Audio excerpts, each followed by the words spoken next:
Isso. O assassino da Daniela estava conversando com a Glória Maria e dando várias versões. Então, às vezes, então vamos voltar para esse ponto, porque tem muita coisa para contar desse caso. Pode ser assim? Claro, você viu... Porque a gente deu uma barrigada aí pro Pacto Brutal, participei. É? Eu não assisti ainda, Vale a pena. Vale a pena, Igão. Não sei se você pegou esse momento, assim, né? É da minha geração. Que ano isso daí? 1992. Não, o assassinato foi em 93, né? Não, 92. Eu tinha... Tá fazendo 30 anos. Foi em 92. Dezembro de... 27, 28 de dezembro, né? 27 de dezembro. De 92. Eu tinha 7 anos. Eu lembro vagamente... Foi uma comoção, Eu lembro vagamente dessa comoção e como foi um absurdo tudo isso e tal. Eu preciso ver esse documentário. E é legal você ver pelo seguinte, que o documentário, ele não veio trazer versões. Ele veio, já foi julgado. Isso. Ele veio trazer provas documentais, de testemunha, né? Que até hoje, muita gente, quando vai falar, fala assim, não era aquela atriz que tinha caso com o parceiro de trabalho? Nunca teve. Nunca teve. É o lance da mídia, né? O quanto que a mídia... manipulou aquela história. E virou um folhetim. A própria Glória falou, né? Precisava de um folhetim para vender. Exatamente. E o próprio advogado acabou acrescentando que tinha um diretor italiano que sabia. Não, mas eles o quê? Eles contracenavam na novela? Era uma parada assim, eles né? estavam... Eles tinham... Era um par, né? Que, na realidade, o par romântico da Dani era o Fábio Assunção. Seria o Fábio Assunção, já estava na sinopse da novela. E aí, no início, ela tem um relacionamento com Bira, não é?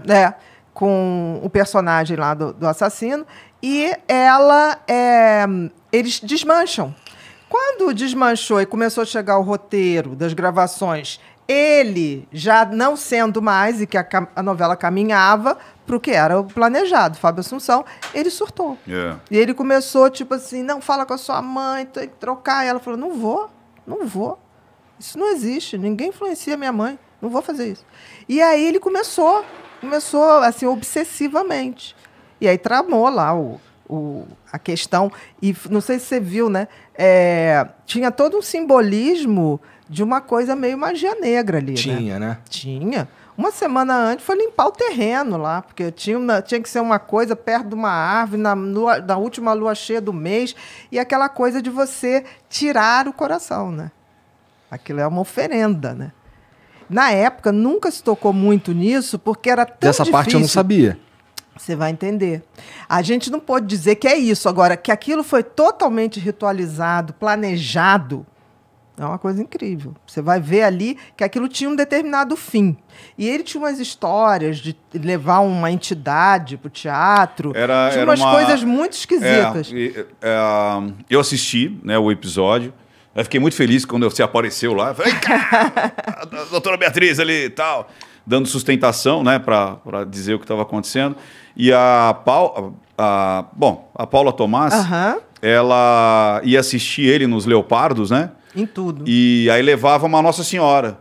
Só que dentro dessa Nossa Senhora, pessoas que conviviam lá com eles, aquilo era como se fosse um disfarce. Então dentro tinha objetos, tinham símbolos incrustado dentro e ela colocava, e toda vez que ele ia fazer alguma coisa, ela ia com essa Nossa Senhora e abria a bolsa e colocava ali. Ele também tinha uma imagem esquisitíssima, que as pessoas tinham muito receio no camarim dele. Existia uma ritualização. Uma ritualização. Uma religião ali. A gente não sabe qual que é definida, mas existia um pacto religioso, vamos dizer assim. Exatamente. E ele tudo isso que acontece é para que ele consiga obter o sucesso, exatamente, né? Exatamente, a qualquer custo. Qualquer custo. Eu li em algum lugar, assim, porque esse caso, com esse documentário, voltou, né? E ele fez uns vídeos, ele falou umas paradas e tal. E eu vi, eu não lembro, mas era um outro ator falando que trabalhou com ele na época. Maurício Matar? Talvez, que acho que foi. Parece que ele falou pro Maurício, se é que foi o Maurício, eu não lembro, mas talvez tenha sido, que ele faria qualquer coisa para ter sucesso, ele transaria com qualquer pessoa que ele tivesse. Mas fez, né? Fez, né? Fez de tudo. Tipo assim, muitas coisas. É claro que um cara desse tem passado.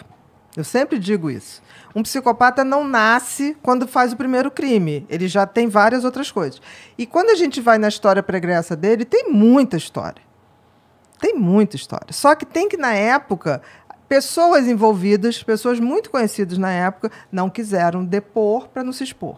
Mas tinha muita história. E a Paula Tomás, a gente estava até conversando lá. E eu acho que não vão dizer nunca, entendeu? Mas tem muita história pregressa dele. E perguntaram... Como é que tu sabe que tem muita história pregressa e eles não vão dizer nunca? Tu estudou profundamente isso aí? Olha, chegou uma época na minha vida, depois que eu lancei o Mentes Perigosas, a ex... Porque assim, ele casou com a Paula, depois casou novamente com uma outra mulher que se chamava Paula, e o Tomás é dele. Então, reproduziu o nome. Uhum. Aí teve uma hora que separou. E aí ele começou a namorar uma outra pessoa. Essa outra pessoa entrou em contato comigo do nada, assim. Nos directs da vida, aí das redes sociais, e começou a falar, ele não mudou nada, ele é isso, isso, isso. Me falou de coisas que aconteciam na igreja que ele frequenta hoje. E aí chegou uma hora que eu falei, olha, eu posso te ouvir, mas eu não posso fazer nada. É uma decisão sua. Você está com ele, né? Aí depois, muito tempo depois, ela falou assim, não, me separei, aquilo é uma maluquice, tem umas coisas muito esquisitas. Eu falei, para e pensa, né? Porque quem sou eu para falar alguma coisa? Mas eu senti que ela queria que eu tomasse uma atitude. Eu não posso tomar uma atitude, até porque era a vida dela. Uma atitude? Que atitude que ela queria que você tomasse? As pessoas acham, né? Atribuem a gente... Ou que você vai pulverizar, poderes vai postar... Eu faço uma análise. Para denunciar um crime lá no Maranhão, crime, sabe? Tipo assim... Eu não sou da polícia. Quem denuncia o crime é quem sofreu o crime. Uhum. Entendeu? Eu não posso, olha, vou denunciar... Não é bem assim que funciona. Bia, olhando, lógico, não querendo fechar diagnóstico, longe disso, mas opinião. Como a gente sempre falou, a gente pode ter opinião. Pela sua opinião profissional, você tem mais medo da Paula Tomás ou do outro? Mais dela, da assassina. Que, diga-se de passagem, é de uma frieza inacreditável. Ela era o poder por trás dele. Ela que pautou toda a carreira dele. E ela topava essa coisa da relação aberta para que ele fosse à caça. Mas tudo tinha que reverter para o casal. Então, e se você pensar bem, ele no júri, por exemplo, Igor, ele é tão exibicionista, tão narcisista, que ele no júri, ele simplesmente deu um show. Ele pegou ali o palquinho, que é um júri, e ele começou a fazer a voz da Dani, a voz da mulher, a voz dele, encenar aquilo. Foi patético. E ali todo o juiz ficou muito impressionado com aquilo, porque ele não estava nem aí mesmo. Ele aproveitou para fazer a cena dele. A outra, até hoje, diz que nunca esteve lá. Apesar de ter sido condenada, porque tem provas que ela estava lá. Né? O advogado né? Hugo, que já faleceu, né? Reconheceu, né? Ela. E ela diz, eu nunca estive lá. Eu nunca estive lá. Você sabe, Igor, que essa parte da... Ela é de uma frieza. Essa parte da encenação foi bem interessante. Quando eu fiz a análise... Então eu não vi essa porra. Vai vendo, eu fiz a análise de... Tem que ver, porque é uma aula de psicopatia, né?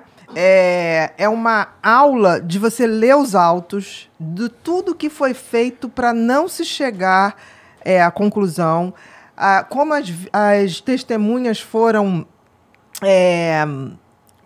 como é que se diz? Para não falar... Coagidas. Foram coagidas, né? Pessoas simples, que viram ele dando soco nela e jogando ela dentro do carro. Porque as pessoas diziam, por que aquela menina foi encontrar com ele num terreno baldio? Nunca foi. Já foi desmaiada. Né? Foi levada, não foi encontrar com ninguém, entendeu? Essa parte que ele faz a encenação no tribunal do júri, você sabe que a Glória entrou em contato comigo porque foi assim, ele fez a entrevista com o Marcelo Rezende em 2012. Lembro. Eu fiz essa análise do Marcelo Rezende em 2012 em 2016. E quando eu faço a análise, mas foi assim, eu coloquei poucas horas... eu recebo um e-mail da Glória. Na realidade, ela entrou em contato pelo Facebook pedindo, me dá um e-mail. Falei, pronto, vou ser processado. Aí eu dei um e-mail, ela mandou um e-mail desse tamanho, mandando processo. Não o processo. Não, esclarecendo os fatos. Ela mandou foto, mandou depoimento, perícia, um monte de coisa. E eu não estava entendendo nada, mas foi assim mandou um monte de coisa. Aí eu falei assim, Glória, você é mãe. Se você quer que eu tire a análise, eu tiro agora. E ela falou, não, é o contrário. Eu queria que você estivesse lá no tribunal do júri. Porque o que você está materializando aqui, que eu fiz a análise da linguagem silenciosa, a gente viu lá, só que a gente não conseguiu traduzir em palavras. Exatamente. Porque ele fez um psicogeográfico. Ele se colocava na cena.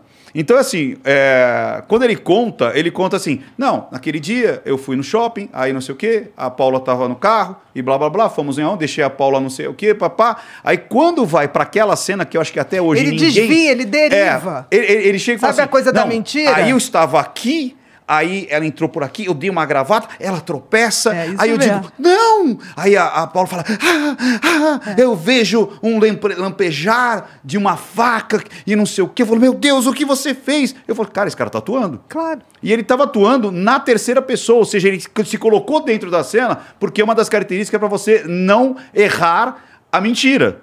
Porque se você coloca dentro da cena, fica mais fácil para você lembrar o que você planejou.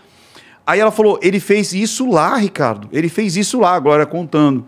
Aí a gente trocou alguns e-mails e tal, e foi exatamente isso. O quanto que ficou, assim, patético. Só que se você pega uma pessoa que não tem um pouquinho de perspicaz, você fala, cara, isso é verdade, olha quantos detalhes. Ele tá falando a verdade, olha quantos detalhes. E quem mente bota muito detalhe para tentar fugir. Então começa, mas o que você estava fazendo? Não, aquele dia eu estava de roupa branca, né?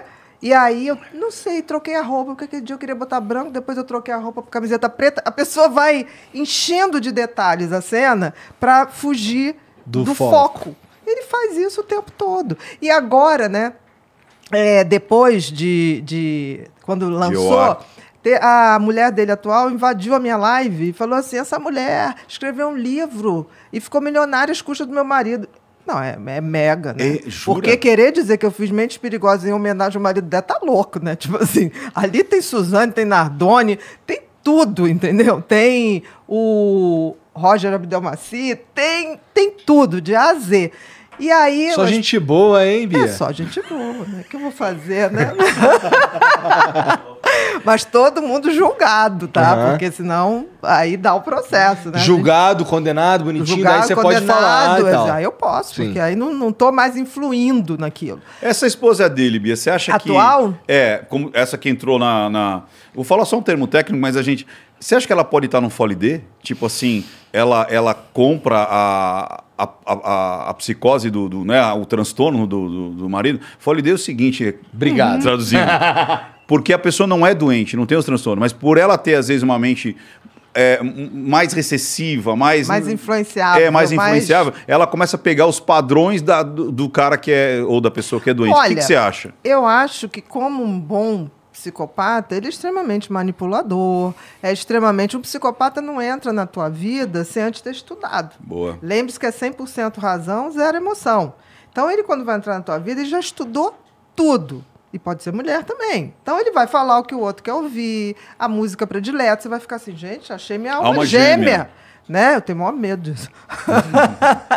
E aí, eu acho que ele entrou na vida dela também dessa forma. Convivendo numa religião, numa determinada igreja, que era um grupo fechado. Então, eu acho que ela é aquele tipo de mulher que acredita mesmo.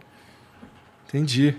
Acredita que ele está totalmente regenerado. Eu acho que acredita. E aí, num primeiro momento, assim que saiu a série, ele vai para a rede social, né? Ele vai lá dizer assim, porque eu queria falar, que eu tenho uma coisa para dizer. Ele sempre tem uma coisa para dizer. Quando ele foi no programa do Ratinho, ele ficou 2 horas para dizer, e o Ratinho falou, então diga. Não, mas é que eu não sei o quê, porque as pessoas... Ele vai botando gente, um diretor de filme, não sei aonde, ele vai criando uma lenha que nada dá em nada.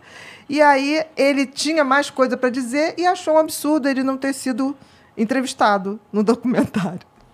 E aí teve alguém da Folha de São Paulo dizendo que achou que realmente fosse um erro. Eu falei, gente, as pessoas estão perturbadas. Porque, olha, esse não é um documentário de um crime que não foi julgado. Aquilo já foi julgado. Isso foi feito para restabelecer a imagem da Dani. Porque até hoje ele inventou tanta história que tem gente que fala, não, mas ela teve um caso com ele. Ela teve não sei o quê. Não teve nada. Eu jurava que ela teve um caso com ele. Mas você e a galera do Flamengo e do Corinthians. Então, isso foi para restabelecer uma verdade que está nos autos. Está lá, as testemunhas, tudo. E aí ele querendo dar a versão dele, não tem versão. Onde já se viu isso? Aí você vê com aquela arrogância... Ele falou, não, me chamaram para falar. Ninguém chamou nada. Ele tem a necessidade de falar. E aí, o que aconteceu? A coisa foi tomando uma repercussão grande, né? Hoje já é o mais visto da América Latina, da HBO, né? E ultrapassando... HBO Max. Assistirei HBO hoje. Max. E não esperava o sucesso, que até porque num streaming fechado, não é aberto. E a coisa estourou a ponto de estar sendo vendido em camelô. Eita! Lá no Rio, na Uruguaiana. A última vez que isso aconteceu, gente, Saudades da Uruguai, eu chamava de fonte quando era moleque. Exatamente. E aí, a última vez que aconteceu isso foi Tropa de Elite. É verdade. Caraca! Então, assim, quando eu vi, tipo assim, saiu no UOL, quebra a bolha da Elite e está sendo vendido, eu falei, gente, chegou no povo. Chegou ali, né, a verdade. O que aconteceu? Ele... Depois de falar isso, veio uma avalanche de gente. Ele foi e gravou, uma semana depois, um depoimento pedindo perdão. Que foi uma pressão da igreja, né? Eu fiz análise disso aí. Que não tem um sentimento de arrependimento. Dá pra ver que um cara é psicopata fazendo essas análises, Ricardo? Muitos indícios. Muitos indícios. Você consegue ver muitos traços.